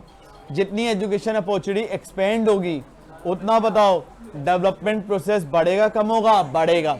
उतना ज्यादा क्या होगा, डेवलपमेंट प्रोसेस, उतनी ज्यादा क्या होगी, इकोनॉमिक ग्रोथ होगी, उतनी ज्यादा क्या होगी, इकोनॉमिक ग्रोथ। और बताओ, जब हम एक, ये बहुत अच्छी लाइन है एनसीईआरटी में, जिस तरह से एक बंदा इंडिविजुअल एजुकेशन में खर्च करता है, वो सेम वे में जिस तरह से कंपनी किस पे खर्च करती है, कैपिटल गुड्स पे। एक कंपनी जिस तरह से कैपिटल गुड्स पे खर्च करती है, सेम वे में एक बंदा किस पे खर्च करता है, अपनी पढ़ाई में। कहते हैं ना, पढ़ाई क्या है, इन्वेस्टमेंट। जितनी पढ़ाई करोगे उसका फ्यूचर में बेनिफिट मिलेगा नहीं मिलेगा, मिलेगा। तो जिस तरह से इंडिविजुअल कहां पे खर्च करता है, बताओ बताओ, इंडिविजुअल कहां पे खर्च करता है, एजुकेशन में। सेम वे में कंपनी किस पे खर्च करती है, कैपिटल गुड्स पे। सेम वे में कंपनी किस पे खर्च करती है, कैपिटल गुड्स पे। स्किल जो होती है, एजुकेटेड पर्सन की जो स्किल होती है वो ज्यादा होती है as compare to uneducated person. जो एजुकेटेड पर्सन होती है उसकी स्किल क्या होती है, ज्यादा, as compare to uneducated person. बताओ, जितना ज्यादा, एक मिनट सुनना, जितनी ज्यादा स्किल्स डेवलप होगी उतनी अर्निंग कैपेसिटी बताओ पर्सन की बढ़ेगी कम होगी, बढ़ेगी। ठीक है, उसकी नॉलेज बढ़ेगी कम होगी, बढ़ेगी। ठीक है, इनोवेशन को प्रमोट करेगा रोकेगा, प्रमोट करेगा। और लास्ट, वो न्यू टेक्नोलॉजी को अडॉप्ट करने में क्या करेगा, हेल्प। चारों पॉइंट समझ आ गए? हाँ बताओ, एजुकेशन जो स्किल है एजुकेटेड पर्सन की ज्यादा होती है as compare to uneducated. 4 point, educated person की जो सैलरी होती है, अर्निंग कैपेसिटी क्या होती है, ज्यादा। जो भी चेंजेस आते हैं वो उन्हें अंडरस्टैंड कर पाता है। वो किसको प्रमोट करता है, इनोवेशन को। और वो न्यू टेक्नोलॉजी को क्या करता है, एडॉप्ट। समझ आ गया? नेक्स्ट क्वेश्चन, सेम आंसर वही है। देखो क्वेश्चन की लैंग्वेज पढ़ो क्या लिखा है। ह्यूमन कैपिटल फॉर्मेशन किसको प्रमोट करता है, इनोवेशन को। Innovation technology, do you agree? Yes, हम एग्री करते हैं। कहता है ह्यूमन कैपिटल फॉर्मेशन से, ओए भाई नहीं कुछ मत कर, ह्यूमन कैपिटल फॉर्मेशन से ह्यूमन रिसोर्स की प्रोडक्टिविटी बढ़ रही है कम हो रही है, बढ़ रही है। और पूरे का पूरा देखो इस पे भी आंसर कौन सा लिखा है, एजुकेशन। पढ़ के देखो, पूरा वही आंसर है कि एजुकेशन से सोसाइटी के चेंजेस को अडॉप्ट कर पाता है, एडवांसमेंट ले पाता है, इनोवेशन और इनोवेशन को प्रमोट करता है। सब कुछ सेम लिखना है। ओके, नेक्स्ट बस देखो, इस चैप्टर के सिर्फ 3 क्वेश्चन रह गए हैं। इधर देखो, नेक्स्ट क्वेश्चन, 3 क्वेश्चन रह गए, देख लो। एजुकेशन कमीशन कंपनी थी 1964-66। इसने क्या रिकमेंडेशन की थी कि इंडिया को कम से कम 6% अपनी जीडीपी का कहां खर्च करना चाहिए, एजुकेशन में। लेकिन इंडिया कितना पैसा खर्च करती है अपनी जीडीपी का, 4%। इंडिया कितना खर्च करती है, 4%। इंडिया को अपनी जीडीपी का कितना खर्च करना चाहिए, 6%। इंडिया खर्च कितना करती है, 4%। तो जो एजुकेशन, एक मिनट, हमारा जो करंट एक्सपेंडिचर है वो कम है, 4% है। एक्सपेंडिचर एजुकेशन में बहुत कम है जितना डिजायर हमें चाहिए। इंडिया मोस्टली पैसा कहां खर्च करती है, प्राइमरी लेवल पे, हायर लेवल पे। प्राइमरी एलिमेंट्री एजुकेशन में गवर्नमेंट मेजर अपना एजुकेशन का एक्सपेंडिचर करती है, और हायर एजुकेशन में गवर्नमेंट क्या करती है, कम खर्च करती है। जिसकी वजह से गवर्नमेंट अब प्लान कर रही है कि वो हायर एजुकेशन में क्या करेगी, खर्च। एक एनसीईआरटी में बहुत अच्छी लाइन लिखी है, इंडिया का जो एजुकेशन स्ट्रक्चर है पिरामिड मोड में है।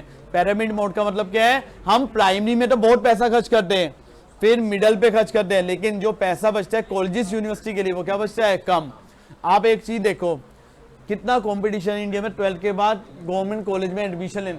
आप कोई प्रैक्टिकली सोचो, बचपन में कोई भी बच्चा सरकारी स्कूल में नहीं पढ़ना चाहता, लेकिन 12th के बाद हर बच्चा कहाँ पढ़ना चाहता है, सरकारी कॉलेज में या यूनिवर्सिटी में। ये इंडिया का स्ट्रक्चर। और इंडिया सबसे ज्यादा कहाँ खर्च करती है, प्राइमरी लेवल पे, और हायर पे क्या करते हैं, कम खर्च। अच्छा भाई, पहले 100 वाला पढ़ लो, 100 वाला इंपॉर्टेंट क्वेश्चन है। 100 वाला क्वेश्चन नंबर 100, वुमेन एजुकेशन को क्या करना चाहिए, प्रमोट। किसको प्रमोट करना चाहिए, वुमेन एजुकेशन। हाँ, किसको, एक मिनट, हमें किसको प्रमोट करना चाहिए, वुमेन एजुकेशन। पढ़ो जी, वुमेन एजुकेशन को प्रमोट करेंगे। हाँ, हमें किसको प्रमोट करना चाहिए, वुमेन एजुकेशन। सब बच्चे सुनते हैं ना भाई, जब इंडिया में वुमेन एजुकेशन को प्रमोट करेंगे तो बताओ उनका सोशल स्टेटस बढ़ेगा कम होगा, बढ़ेगा। क्वालिटी ऑफ लाइफ इंप्रूव होगी कि नहीं होगी, होगी। नेक्स्ट, इंडिपेंडेंस और इंपावरिंग। कहता है इससे इकोनॉमिक इंडिपेंडेंस बढ़ेगी कि नहीं बढ़ेगी, बढ़ेगी। डोमेस्टिक वायलेंस बढ़ेगा कम होगा, कम होगा। तीसरा, पॉपुलेशन कंट्रोल। अगर पढ़ी लिखी वुमेन होती है तो वो क्या करती है, फैमिली वेलफेयर प्रोग्राम को लॉन्च करती है। वो ये नहीं कि, ठीक है नहीं, वो 2 बच्चों में ही खुश रहती है, ठीक है, और लेकिन उनकी परवरिश बहुत अच्छे तरीके से करती है। तो वुमेन एजुकेशन इसलिए, पहला, इससे सोशल स्टेटस बढ़ेगा कम होगा, बढ़ेगा, ठीक है। इंडिपेंडेंस और इंपावरिंग, बढ़ेगी कम होगी, बढ़ेगी। पॉपुलेशन कंट्रोल करना इजी होगा, डिफिकल्ट, इजी। अब आओ 99 नंबर क्वेश्चन। कौन सा क्वेश्चन है, 99 में पढ़ो। इंडिया में एजुकेशन और हेल्थ सेक्टर में गवर्नमेंट को क्यों इंटरवेन करना पड़ता है? इंडिया के एजुकेशन और हेल्थ सेक्टर में गवर्नमेंट को इंटरवेन क्यों करना पड़ता है? पहला पॉइंट, लॉन्ग टर्म इंपैक्ट। पहला वर्ड क्या है? Long term impact. सुनना जी, हाँ सुनो बच्चों, जरा ढंग से सुनना। क्या वर्ड लिखा है? Long term impact. कहता है जो भी पैसा हम एजुकेशन और हेल्थ पे खर्च कर रहे हैं उसका इंपैक्ट शॉर्ट टर्म में पड़ेगा, लॉन्ग टर्म में पड़ेगा, लॉन्ग टर्म। और ये इसका इंपैक्ट रिवर्स नहीं हो। अगर बताओ बच्चे पढ़े लिखे होंगे, उनकी हेल्थ अच्छी होगी, तो इसका बेनिफिट शॉर्ट टर्म में होगा, लॉन्ग टर्म, लॉन्ग। और ये इफेक्ट रिवर्स नहीं हो। आगे, इंफॉर्मेशन लैकिंग। अगर गवर्नमेंट इंटरवेन ना करे तो प्राइवेट हॉस्पिटल लोगों को लूट डालेंगे, प्राइवेट स्कूल वाले जितनी मर्जी फीस चार्ज करेंगे। तो देखो जी, इंफॉर्मेशन लैकिंग, तो इंडिविजुअल कंज्यूमर जो होते हैं उनके पास कोई कंप्लीट नॉलेज नहीं होती, तो उनको कंप्लीट नॉलेज देनी चाहिए। Fundamental right of citizen. क्या वर्ड है? Fundamental right of citizen. Her citizen का राइट है एजुकेशन और हेल्थ देने का, इसलिए सरकारी हॉस्पिटल खुलते हैं, सरकारी स्कूल खुलते हैं, ताकि जो लोग अफोर्ड नहीं कर सकते उन्हें क्या मिलना चाहिए? बेनिफिट। Check on monopoly. बताओ अगर गवर्नमेंट एक्शन ना ले तो ये लोग मोनोपोली बना देंगे कि इससे कम पे तो हम इलाज नहीं करेंगे, इससे कम पे हम फीस चार्ज नहीं करेंगे। तो इसलिए गवर्नमेंट इंटरवेन करती है कि आप दिल्ली में फिक्स है, प्राइवेट स्कूलों की इससे ज्यादा फीस नहीं हो सकती। अच्छा, RT right to education act कौन से में आया था? 2009 में। हाँ, राइट टू एजुकेशन एक्ट कौन से में आया था? 2009। इसमें क्या बोला गया था? कंपलसरी और फ्री एजुकेशन। कितने साल तक के बच्चों के लिए? 6 to 14 ईयर्स तक के बच्चों के लिए क्या की गई थी? फ्री एंड कंपलसरी एजुकेशन की गई थी। क्या की गई थी? Free and compulsory education. यहां तक समझ आ गया बच्चों? 2 चैप्टर की एनसीईआरटी समझ आ गए? अच्छा, अगर एक मिनट, इस चैप्टर में 1-2 क्वेश्चन और बनते हैं। फिजिकल, मैं वैसे ही बोल रहा हूँ, सुन लो। एक होता है फिजिकल कैपिटल और एक क्या होता है? Human capital. फिजिकल कैपिटल और ह्यूमन कैपिटल में डिफरेंस क्या होता है? सुनो, फिजिकल कैपिटल टेंजिबल होती है, human capital intangible. Physical capital, एक मिनट, फिजिकल कैपिटल क्या होता है? मशीन। ह्यूमन कैपिटल क्या होता है? माइंड। फिजिकल कैपिटल क्या होती है? टेंजिबल, और human capital intangible. Physical capital depreciate होती है, ह्यूमन कैपिटल डेप्रिशिएट नहीं होती। फिजिकल कैपिटल जो होती है उसे मूव कर सकते हैं, मोबिलिटी होती है, ह्यूमन कैपिटल को मूव करना डिफिकल्ट। अब सबसे मेन पॉइंट सुन लेना, फिजिकल कैपिटल क्या देती है? पर्सनल बेनिफिट, और human capital social as well as personal benefit. Next point, physical capital को हम ओनर से सेपरेट कर सकते हैं, ह्यूमन कैपिटल को ओनर से सेपरेट नहीं कर सकते। अच्छा, ह्यूमन कैपिटल फॉर्मेशन का मतलब क्या होता है? Addition in the capital stock. क्या मीनिंग होता है? Addition in the capital stock. अच्छा, हाँ, सोर्स में 2 पॉइंट समझ लेना। सोर्स में एक क्या आता है? बार ट्रेनिंग। एक क्या बढ़ाता है? ट्रेनिंग। अच्छा बच्चों, ट्रेनिंग का मतलब क्या होता है? ट्रेनिंग का मतलब क्या होता है? वर्कर की स्किल्स और एफिशिएंसी को क्या करना? इंक्रीज। ट्रेनिंग का मतलब क्या होता है? स्किल और एफिशिएंसी को क्या करना? इंक्रीज। और उसकी वजह से वर्कर की प्रोडक्शन और प्रोडक्टिविटी जब इंप्रूव हो जाती है उसे हम क्या बोलते हैं? ट्रेनिंग। क्या बोलते हैं उसे? ट्रेनिंग। जल्दी से बोलो, ट्रेनिंग का मतलब क्या होता है? स्किल्स और एफिशिएंसी को क्या करना? इंक्रीज। किसको इंक्रीज करना? स्किल्स और एफिशिएंसी को, और उससे प्रोडक्शन और प्रोडक्टिविटी क्या करना? इंप्रूव। इसे हम क्या बोलते हैं? ट्रेनिंग। क्या? और इससे प्रोडक्शन प्रोडक्टिविटी क्या होगी? बढ़ेगी। अच्छा, नेक्स्ट पॉइंट, अब आता है हेल्थ। क्या बढ़ाता है? हेल्थ। हेल्थ पे लिखा है हेल्थियर पर्सन ज्यादा आउटपुट प्रोड्यूस करता है एज कम्पेयर टू अनहेल्थी और सिक। गवर्नमेंट हेल्थ पे कैसे खर्चा करती है? 4 तरीके होते हैं। पहला वैक्सीनेशन, प्रिवेंटिव मेडिसिन को क्या बोलते हैं? पहला क्या होता है? पहला क्या होता है? सुनो, पहला क्या होता है? प्रिवेंटिव क्या होती है? वैक्सीनेशन। दूसरी क्या होती है? क्यूरेटिव, क्योर करना। जब कोई बीमार पड़े तो उसे क्या देना? मेडिसिन देना। सोशल देखो, सोशल मेडिसिन क्या होती है? लोगों को अवेयर करना। क्या करना? अवेयर। और चौथा, लोगों को साफ ड्रिंकिंग वाटर देना। Healthy labour force economic growth में हेल्प करेगी कि नहीं करेगी? करेगी। नेक्स्ट आता है इंफॉर्मेशन।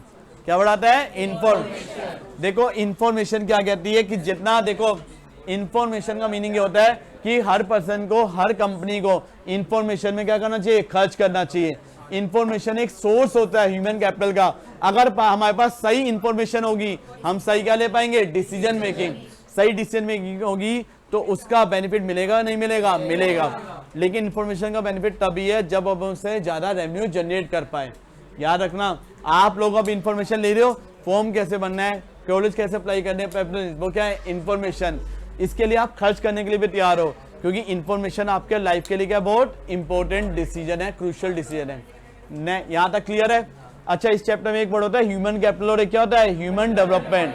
अच्छा, ह्यूमन कैपिटल और ह्यूमन डेवलपमेंट। ह्यूमन कैपिटल कहता है, सुन लो, ह्यूमन कैपिटल कहता है कि एजुकेशन और हेल्थ पे क्या करो, पैसा लगाओ।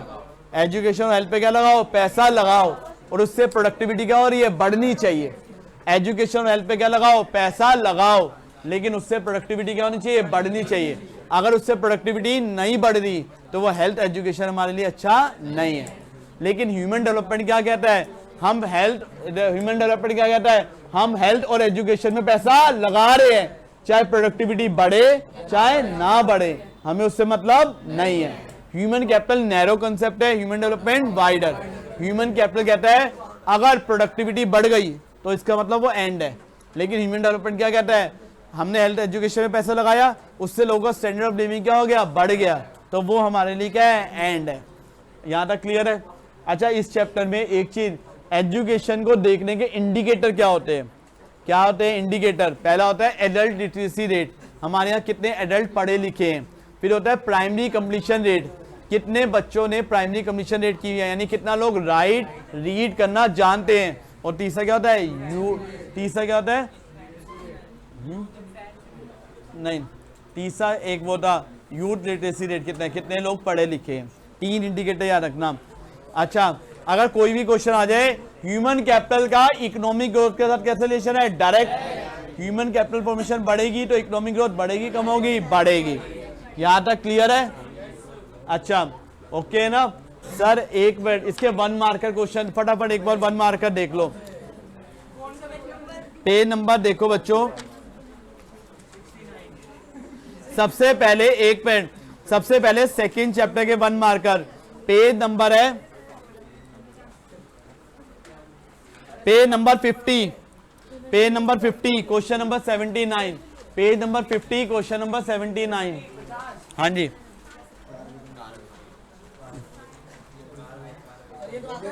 आज एक मिनट चुप, पेज नंबर 50 क्वेश्चन नंबर, एक मिनट,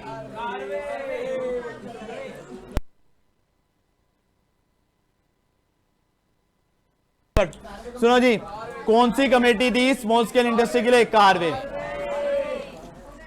सुनो जी, अब देखो भाई, आपको कंपेयर करना है नेक्स्ट 80 क्वेश्चन में। लैंड सीलिंग में क्या था, मैक्सिमम लिमिट, क्या था, maximum limit. Land reform, change in the ownership of land. Green revolution, increase in the production of food grain. Marketable surplus, जो एग्रीकल्चर प्रोडक्ट कहां पे बेचते हैं, मार्केट में। जो एग्रीकल्चर प्रोडक्ट कहां पे बेचते हैं, मार्केट में। देख ले यार। अच्छा, फर्स्ट आईपीआर कौन से ईयर में आया था, 1948। कौन से ईयर में आया था, 1940। पेज 51 पे देख लो, पेज 51 समझ ले। अरे एक मिनट, आईपीआर 1956 कौन से 5 ईयर प्लान में था, सेकंड। आगे, जो भी एग्रीकल्चर